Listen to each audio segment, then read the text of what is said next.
Hello and welcome to Swipe. Coming up, the rise of the machines. Are we in danger of letting technology rule our lives? Facebook invests billions in a virtual reality headset. We get our hands on the brand new HTC phone, and we meet the Reaper of Souls in our games review. Here on Swipe, we're always looking for ways to better ourselves. So this week we decided to take a look at the growing trend of what's been dubbed nag tech.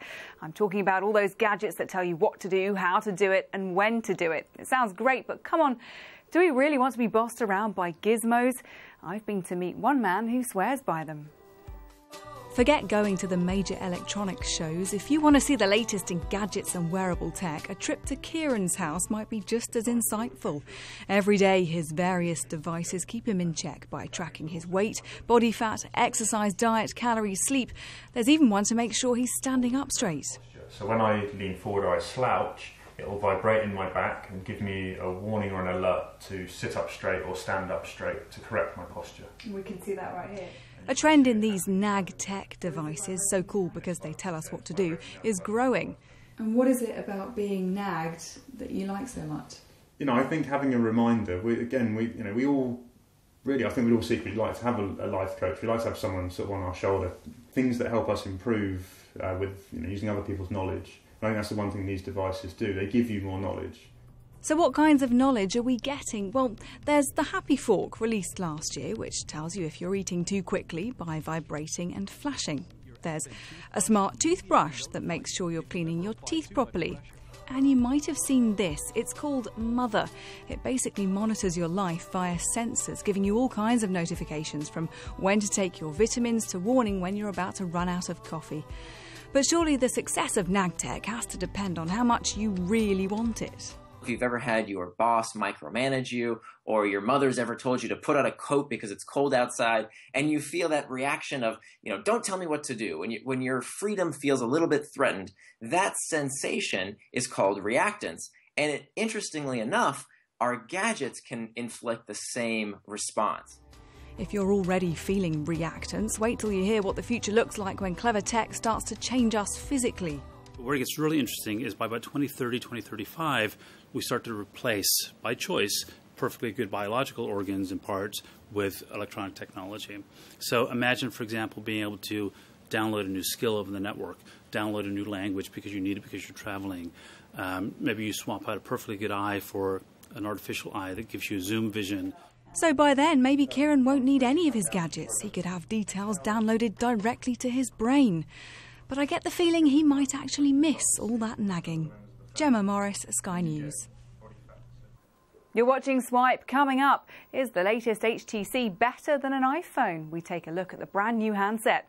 But first, Facebook's shelling out just over £1.2 billion for the makers of the virtual reality headset Oculus Rift. The Rift, launched just 2 years ago on Kickstarter, will continue to operate independently, but Facebook plans to use it for social media. So is it worth the price tag? Sky's Tom Cheshire reports. For the first time, your brain says, okay, I know it's not real, but I think it is. Virtual reality, finally made real. This is the Oculus Rift, a virtual reality video gaming headset. Mark Zuckerberg believes it will become, in his words, part of daily life for billions of people. So much so that he spent $2 billion acquiring the company behind the device. So what does this tell us about Facebook's grander strategy?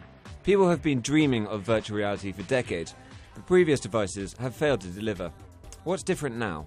The reason why virtual reality is at a point now where people like Facebook they're taking notice is it's kind of this perfect storm almost of technology, computer power, everything's coming together. So you've got processors powerful enough to create and render realistic looking visuals, but you've also got technology able to provide really slick head tracking, motion tracking, and also with almost no latency.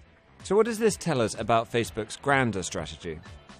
At the moment, the obvious applications are sort of video gaming and that sort of thing. There will be, I'm sure, all sorts of business cases in the future where rather than looking at one screen and you've got sort of a couple of documents open, now you'll be able to have documents stored all over your field of vision. Facebook doesn't just want to be a social network. It wants to own the whole communication stack, whether that's messages, photo sharing, voice calls, or even virtual reality. Tom Cheshire, Sky News. You're watching Swipe. Coming up, we run through this week's biggest news in tech. But first, HTC had an interesting year in 2013. Its HTC One smartphone picked up plenty of awards, but its share of the market fell. So how does the company plan to make its new model stand out from the crowd? Sky's Martin Stanford got his hands on the perhaps not so snappily named HTC One M8. Here it is, slightly larger than its predecessor, a whole 5 inches of screen here. And the design has changed a bit with the metalwork too. The aluminium edges here go right to the edge of the Gorilla Glass. HTC say that presented their engineers with some aerial problems, but they've overcome them. They've left the controls more or less where you might expect them, a rocker switch here for your volume down the side, and there's a SIM card tray. Now this is a nano SIM, just like an Apple iPhone. So that's an interesting change. Every millimetre of space matters. The usual charging port is on the bottom here, and the headphone jack, well, that's moved to the bottom as well. Now, talking of iPhones, this is very much going after that premium iPhone 5 market, and it's a bigger device. This is a 5S I can put alongside, and you can see in terms of phones, you get a lot more phone and a lot more screen if you choose to go down the HTC route. HTC have gone for the photography again. They don't talk about the number of pixels or how many megapixels you can cram into a camera. They believe in this technology where they've made each pixel bigger, so-called ultra pixels. It's all about the size of your pixels, not how many you've got, say HTC. And they've continued that theme with not 1 but 2 cameras here. The camera here is doing the photography, the camera here is doing the depth. So depth information can be recorded by this second camera, apparently, and embedded in the JPEG file so that you can do various clever post-production tricks. You can defocus a background or defocus one person more than another. I caught up with Phil Blair, who runs HTC in Europe, and put it to him, was it frustrating that whereas HTC get a lot of accolades, rivals like Samsung tend to get the lion's share of sales? To be honest, I'm not interested in talking about the competition, really. I think, good for them, what they've done. We are just super focused on doing what we do, which is make great phones. And I said, we love phones. I think what you saw with the HTC One in 2013 was a genuine step change. We think that we will make an even bigger step change this year with the HTC One M8. And I think that competition has got something to worry about. You're watching Swipe. Coming up, we solve puzzles with Professor Layton. But first, here's a roundup of anything you might have missed over the past few days. Tax relief for the UK video games industry is finally going ahead. The EU Commission's approved the move after months of deliberation, not to mention the years of lobbying from campaigners before that. Trade body Tiger says the victory could bring £188 million of extra investment for British games businesses between now and 2019 alone. Candy Crush shares crashed this week. Almost $1 billion was wiped off their value in just a few minutes of trading on the New York Stock Exchange. Shares in King Digital, the company behind mobile game Candy Crush Saga, started at $22.50 but fell to around $19. Investors have been wary of games firms with a limited range of products. King is a great and solid business. It's not a bubble business. What I'm concerned about is that it's being valued on the assumption that it can churn out a string of hits when it's churned out one amazing hit and a series of other good games. I mean, by any previous standards, their other games would be outlierly good. It's just that this Candy Crush one is so amazing that I think there's a danger that it's put stars in people's eyes in terms of the valuation. If you've ever wanted to design a spacesuit, now's your chance. NASA's asking the public to pick its next one. The futuristic Z2 needs an outer shell before it's used, and that's where you come in.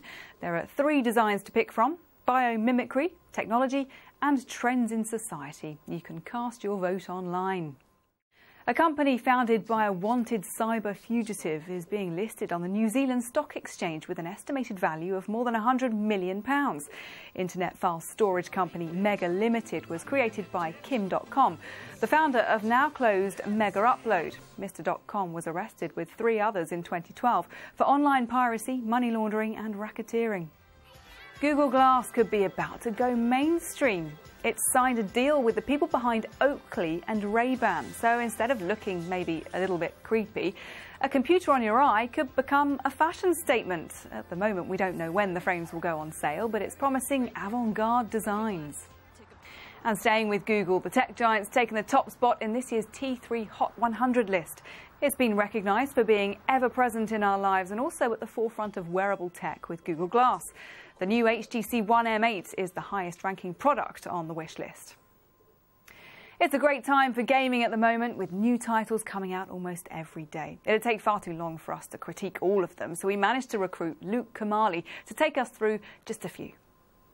This is the concluding chapter to the BioShock Infinite story, with the second part of the DLC called Burial at Sea. So this puts you, anyone who's played BioShock Infinite will know Elizabeth. This puts you in her shoes back in Rapture, which is where the first game was set. It's an entirely new tale set in a kind of alternate reality, but what it manages to do very, very cleverly is tie together the story of the original BioShock with the story that started in BioShock Infinite. It's very moving, it's again very dark, very gritty, and Elizabeth has been reimagined this kind of femme fatale. It's very, very visually striking. It's only about 5 hours long, but anyone who's disappointed in the first half of the DLC won't be disappointed in this. It's much, much closer to kind of what we expect from a BioShock game, and also as Ken Levine has announced that this is him done with BioShock. It's kind of a now or never. If you ever want to say goodbye to the franchise, this is the perfect way to do it. Diablo 3 launched to a bit of a mixed reaction last year. So when the first expansion was announced, Reaper of Souls, people were kind of interested, but perhaps weren't as looking forward to it as they should have been. Now it's launched, and for a start it has none of the issues that the original Diablo had when it launched. But also the aesthetic is much darker, the tone is much grittier. It's gotten rid of the auction house as well, which is kind of the main problem that people had with the first one, because the point of it is it's a dungeon crawling adventure where you gather loot, new weapons and items. That was kind of ruined by the auction house because you could just buy whatever you needed, so why would you play the game? That's gone. It's all about the gameplay once again. The aesthetic is better than ever before. There's a new class, the Crusader, which is incredibly exciting. You have this massive flail and this big shield. So if you haven't played Diablo before, this is closer to the original game, so this is probably the best time to jump in, I would say.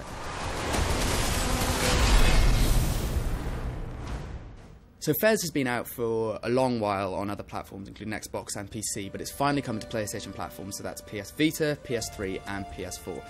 It's a really, really quirky adventure platforming game, and the way it works is you can rotate all the maps and to create new platforms, so it plays on your sense of perception, and through rotating it you can kind of make illusion become reality. It's very, very quirky and hard to explain. It's got a unique art style. It's absolutely beautiful. So if you have missed out on it before, this is the perfect time to pick it up. If you've got a 3DS, you probably know about Professor Layton and also Phoenix Wright Ace Attorney. This game brings them together for the first time. So you have some of the puzzle-solving gameplay that is in the Professor Layton games, but also all the courtroom drama that comes from the Phoenix Wright games. They're not natural bedfellows necessarily, it's more a fan service game, but that doesn't mean it's not a lot of fun. You have crazy characters like all of the witnesses have nervous tics, so there's a chef who sits in the dock and every time you catch him out on something he twitches nervously and swings a cleaver at a fish. It's quite an amusing game, and you know, again, as the Layton series has recently come to a close, this is a good way to say goodbye to it.